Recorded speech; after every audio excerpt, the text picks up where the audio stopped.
We all have these voices in our head. We like to not listen to them. The one that comforts us and keeps us nice and warm and cuddly and gives us cookies and milk at nighttime and shit. We like that voice. That voice, the one we want to always hear, which is why people don't like to listen to me a lot.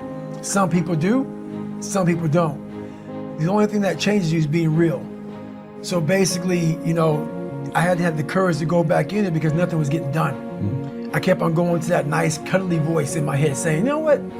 You don't need to do this. That's too much work, man. You've earned this. You deserve this. And that mentality got me to 297 pounds, fat, out of shape. To me, a loser. To me, making $1,000 a month and making a ton of mistakes.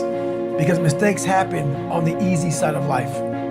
You take the easy road, the easy path, there's a lot of mistakes over there.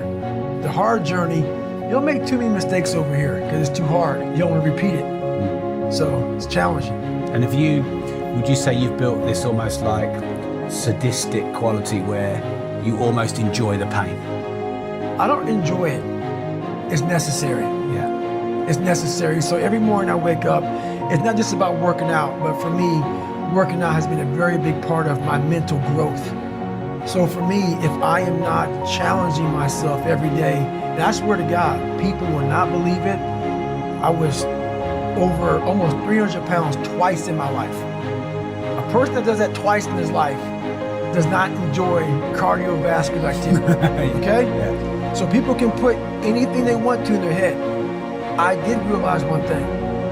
The things I don't enjoy, that I still do, that's where growth is at. And that's, for me, the only place growth is at, is in that very uncomfortable, in that uncomfortable zone. I want my mind to know who's in charge. So for the better part of 26 years, my mind was in charge of me, which is why I made all these horrible decisions. Once you take control of your mind, you start making decisions for yourself versus your mind making decisions for you. Are you willing to disrupt any form of what you know? Are you willing? Are you willing to reinvent yourself? Are you willing? Are you willing to become someone you've never seen before? Are you willing to run, leap, and soar, even at the possibility that you might fall? Are you willing? Are you willing to do something you've never done before, say something you've never said before, do the things you don't want to do, say the things you don't want to say, so that you can be the man, the woman you've always known yourself to be? Are you willing? See, I didn't come here to give you a lot of answers. I came here to disrupt your soul with a lot of right questions. Because I wasn't supposed to be here. I was that kid that was always struggling with self-esteem. Am I good enough? Am I smart enough? No one looks like me, makes it anywhere. I'm chocolate, mocha skin, full lips, round hips, and kinky hair. You just don't see me on TV. You don't see me glorified. You don't see me representing beauty. You don't see me. So the world didn't give me permission to be here. But I didn't ask for it either. So some of you are still asking for permission. And sometimes you have to stop asking for permission, and it's just time to give the world notice. So I just showed up to invite you to give the world notice that you're coming. Give the world notice that you've been here. Give the world notice that you've played polite long enough. Now it's time to play full out. Give the world notice that unapologetic just showed up. Give the world notice that non-negotiable just showed up. Give the world notice that if they can't handle your light, that you're tired, you're no longer going to dim your light. If they can't handle your light, put on some shades. Because when you become that bold, when you become that audacious, when you become that unapologetic, all of a sudden you become infectious. All of a sudden, just the mere glimmer of you, when I can catch a glimpse of you, when I can get in your hemisphere, in your atmosphere, in your zip code, something happens to me because I'm in proximity. And then you become absolutely aware of the true assignment on your life. And I'm thinking about all these different obstacles that may come up. So basically, a lot of us aren't prepared for life. We get up willy-nilly and just hope life is going to happen. It is going to happen, but it's going to happen with a prepared mind or an unprepared mind. Most people attack life with an unprepared mind. what I do is I try to account for all things that could happen, might happen, probably will happen, and then the unknowns. So basically, I can't account for everything, but I do know there could be some things that come up in life that you need to be ready for. I know for a fact I'm not gonna wanna work out tomorrow. Therefore, I'm preparing my mind for that. I don't wanna do that. I know tomorrow will come with some difficult decisions to make. It may come with getting a phone call saying someone died, this happened, that happened. I'm always preparing myself, not in a morbid way, but just like, look man, be ready for life. Don't let life just start attacking you left and right. Make sure that you start to build a mental armor so then you're ready for life. And that comes with a very physical way, and the physical helps out the mental. It's more important to own your weaknesses. You have to really triple down on those, man. Because why? You want to become a full human being.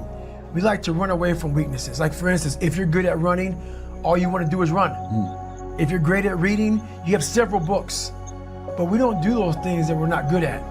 So for me, I realized, shit, man, like I keep on running away from these things I'm not good at. I have to dive into these things. I have to become one with these things, and that's what happened. And so I own them both. Yeah. And I talk very openly about them both. Do you ever have a day where you just think, fuck it, I can't be asked to do anything. I'm not going for a run, I'm not stretching, I'm doing nothing. Every day. Yeah. So you have the thought, but you don't have the day. Every day. Do you ever let yourself have a day where you just Never. watch Netflix? Never, because Good guess shit what? on Netflix. I'm haunted. No, I can't do it. I can't do it. There may be some days I get up with poopy pants and I'm like, you know what, man? Fuck this, man. Like, what am I training for? Yeah. I have no race on the docket. Why am I having this such a structured life? Why? And I'm like, you know what? I'm good. I'm done. I retire every day. Yeah. I'm done with this shit. And I sit around and I say, okay. And then this is my thought process. So you want to be normal. So you just want to be like everybody else that roams the world, not knowing the power that's in them. Being fine with being mediocre. You want to go back to who you were, huh, David? I'm like, fuck that, man. And you have that conversation with yourself every day? Not every day, it's those bad days. Yeah. It's those bad days. I see a whole bunch of people walking around out here who have no idea how talented they truly are. And I'm talking about talent, like some God-given ability. Talent that sometimes you have to hone, you have to work on, and you have to harness yourself. And they just walk around just on their phones, just clueless to how powerful they are. So what is your quest? It might just be to go home and be 1,000% present with your children. Your quest might be to love an unlovable sibling. Like it might be that. I'm a girl who, as a mom in 1995, I was broke and broken. And all I was committed to do was not spend the next 25 years in that brokenness. So I didn't decide my quest out of a pursuit of serving the world in a big way. I stepped into my quest becoming committed that I won't have it that way anymore. So however you step, just step. However you step, just step. Sometimes you gotta step out of something before you're stepping into something. Just step. Don't get paralysis of the analysis trying to make sure the step is right. I'd rather you take 10 steps wrong than analyze trying to make one step right one more day while someone's waiting to be inspired by me. I'm still figuring out how to get it right. I've done some good work trying to figure out how to get it right. One day I'm gonna master this thing. One day. So I just stopped by to stir your soul. I stopped by to not let you off the hook of your brilliance, of your genius, of your humanity, of the willingness to live in a constant duality, allowing your brilliance and your confusion to coexist, and you embrace them both. Not waiting for another thing, not waiting for another person, not waiting for any permission, not waiting for someone to validate you, not waiting for your mother, your father to say you're okay, not waiting for the man, the woman in your life to say go, be free, not waiting. What are you waiting for? Get to that dark place in your mind. Figure out, it may take months, it may take years. Figure out your purpose. Figure out what you want to be in life. And then from there, okay, I have my purpose. It may take a long time. No one knows their purpose because it's too loud. Find your purpose. From there, all right, you gotta start planning. People love the planning phase because it's very comfortable. And then from the planning phase, you gotta go to execution. So the execution phase, what we all hate, because that's where the real work begins, and that's when the failure happens, and the failure. So, but you know, that's kind of how you have to do it.